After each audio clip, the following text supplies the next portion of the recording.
Hello students, आप सबका स्वागत है। आप सब लोग कैसे हैं? मेरा नाम रत्नेश पांडे है।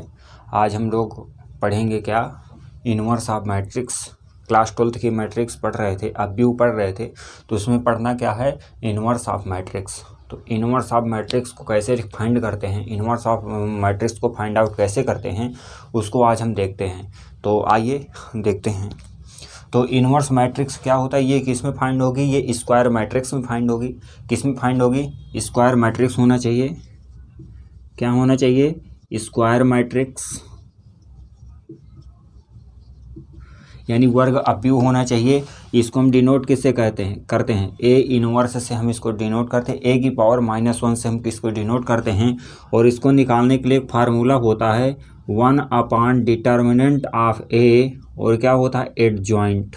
क्या होता है? एडजॉइंट। यानी क्या, यानी ए इनवर्स निकालने के लिए क्या निकालेंगे, सारणिक का, यानी डिटर्मिनेंट का क्या निकालेंगे, डिटर्मिनेंट निकालेंगे। और क्या निकालेंगे? एडजॉइंट निकालेंगे। एडजॉइंट निकालने के लिए कोफैक्टर निकालना पड़ता है। तो इसमें क्या है, जब ए डिटर्मिनेंट निकालेंगे तो डिटर्मिनेंट क्या होना चाहिए, डज नॉट इक्वल टू 0 होना चाहिए। Determinant does not equal to 0 होना चाहिए। और एडजॉइंट निकालेंगे। तो आइए इसका कुछ एग्जांपल से देखते हैं। तो इसमें क्या निकालना है, ए इनवर्स निकालना है। ए की वैल्यू कितनी दिए हुए है, 2 - 1 और क्या 3 4। तो इसमें पहले इसका डिटर्मिनेंट निकालेंगे। तो इसका डिटर्मिनेंट निकालने के लिए क्या करेंगे, इसमें क्या 4 × 2 माइनस क्या हो जाएगा 3 × -1। क्या हो जाएगा 3 × -1। ये कितना हो जाएगा 8 + 3 = कितना हो जाएगा 11। यानी कितना, यानी डिटर्मिनेंट की वैल्यू कितनी आ गई 11। और जब फाइंड आउट ए इनवर्स निकालना होता है तो ए इनवर्स निकालने के लिए क्या होता है, एडजॉइंट अपान ए क्या होता है, डिटर्मिनेंट। तो अब क्या निकालेंगे, एडजॉइंट ए निकालेंगे। तो जब एडजॉइंट ए निकालेंगे तो एडजॉइंट ए क्या होता है, कोफैक्टर का ट्रांसपोज। क्या होता है, कोफैक्टर का ट्रांसपोज। तो इसका क्या करेंगे, पहले इसका कोफैक्टर निकालेंगे। तो जब इसका कोफैक्टर 2 अंकों का कोफैक्टर निकालने के लिए हमने क्या कहा था, इनको आपस में चेंज कर देना है। इनको आपस में चेंज करके क्या लगा देना है, माइनस लगा देना है। तो जब हम इसका कोफैक्टर निकालेंगे, ए का कोफैक्टर क्या हो जाएगा, ए का कोफैक्टर हो जाएगा 4 - 3 + 1 और 4। अब इसका क्या कर देंगे, इसका ट्रांसपोज करेंगे। क्या करेंगे, ट्रांसपोज करेंगे। तो जब इसका ट्रांसपोज करेंगे तो एडजॉइंट ए = सी का क्या आ जाएगा, ट्रांसपोज। तो जब सी का ट्रांसपोज करेंगे तो मैट्रिक्स क्या आ जाएगी, ये क्या होगा 2 होगा। तो किसका, जब इसका ट्रांसपोज करेंगे तो क्या हो जाएगा 4 - 3 और ये 1 2। ये क्या आ गई, ये एडजॉइंट ए आया। क्या आया, एडजॉइंट ए। अब इसको किस में रख देना है, इस फार्मूले में रख देना है।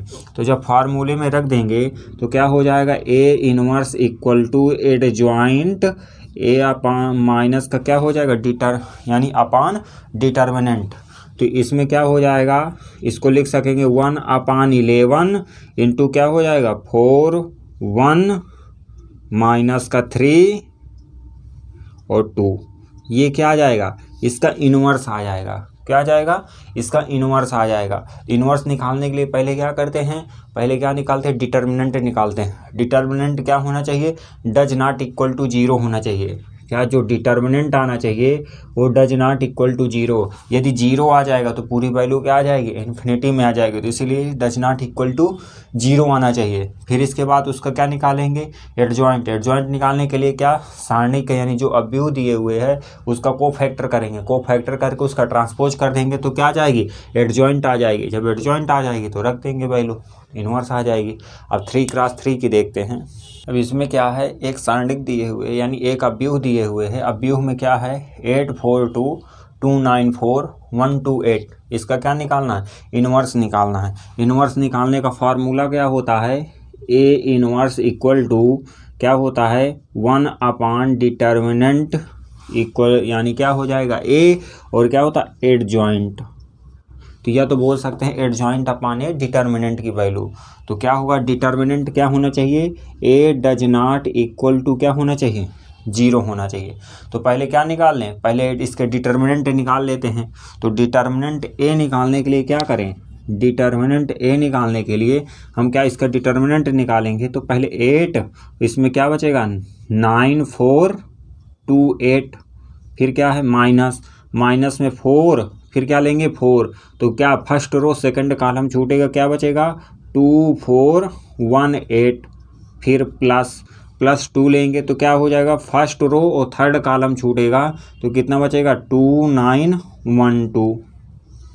इसका क्या वैल्यू क्या आ जाएगी, ये हो जाएगी 8 इंटू क्या हो जाएगा 72 माइनस का 8 माइनस का 4 16 माइनस का 4 प्लस 2, और ये कितना हो जाएगा 4 माइनस का 9। इसको करेंगे तो कितना बचेगा 8, और इसमें कितना बचेगा 2 7 70 में 6 गया कितना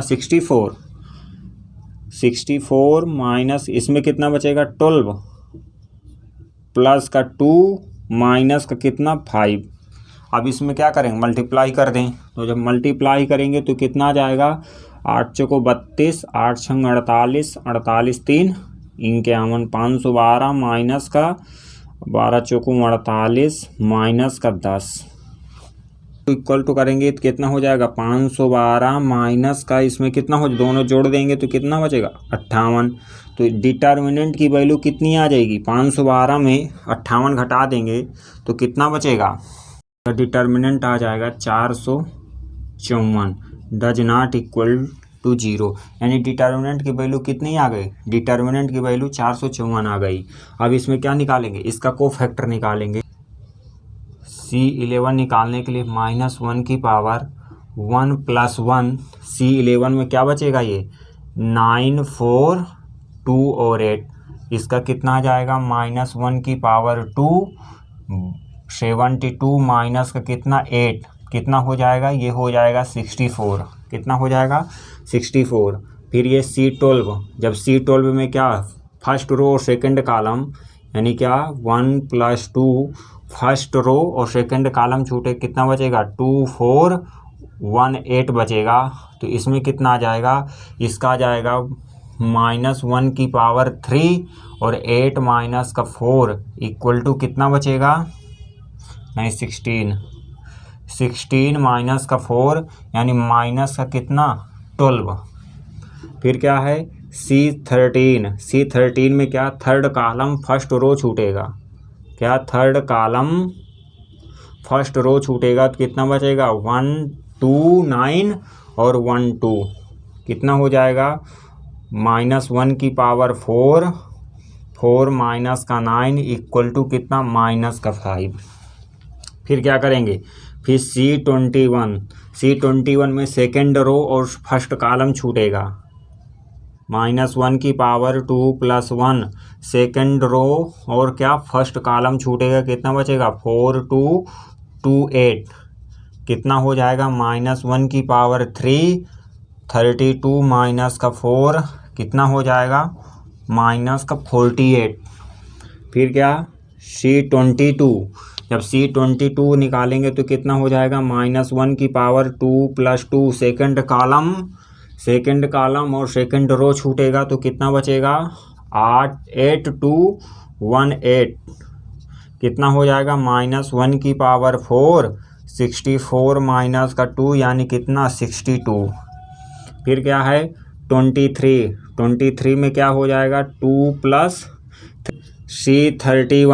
C31 निकालने के लिए क्या करेंगे, C31 निकालने के लिए क्या थर्ड रो और क्या फर्स्ट कॉलम छूटेगा, -1 की पावर 3 + 1, कितना हो जाएगा थर्ड रो और फर्स्ट कॉलम छूटेगा तो कितना हो जाएगा 4 2 और कितना 9 4, कितना हो जाएगा -1 की पावर 4 16 माइनस का 18 माइनस का कितना आ जाएगा 2।